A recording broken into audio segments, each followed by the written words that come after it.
Voici un nouvel épisode du podcast SexoSafe avec Agenda Q et Strobomag. Bonjour à tous. Savez-vous que certains vaccins sont particulièrement recommandés pour les personnes gays et bisexuelles? Pour aborder le sujet, nous avons rendez-vous avec Michel Ohaillon, médecin directeur du centre de santé sexuelle, le 190. Bonjour Michel. Bonjour.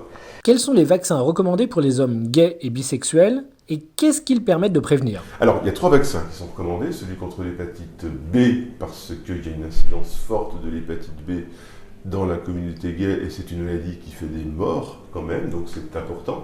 Il y a une recommandation spécifique chez les gays pour la vaccination contre l'hépatite A. L'hépatite A peut se transmettre pas par des rapports sexuels mais dans des occasions sexuelles, on va dire, et ça crée des épidémies où il y en a une par exemple il n'y a pas très longtemps à Paris où il y a eu quand même quelques morts et quelques formes très graves.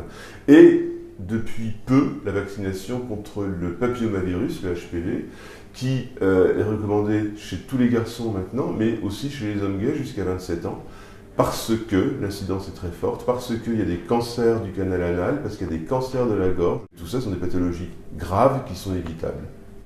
Alors, est-ce que c'est connu tout ça? Finalement, pas tellement, parce que quand nous, on reçoit des hommes gays et bi et qu'on leur parle de ces vaccinations, manifestement, c'est la première fois qu'on leur en parle.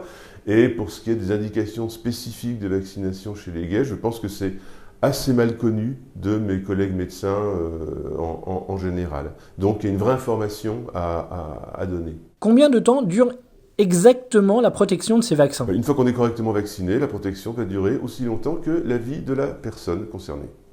Merci beaucoup Michel. Mais merci. Comme vous avez pu le constater, certaines infections peuvent être à l'origine de cancers à long terme, alors même que des vaccins existent pour les éviter. Alors n'hésitez pas à en parler à votre médecin.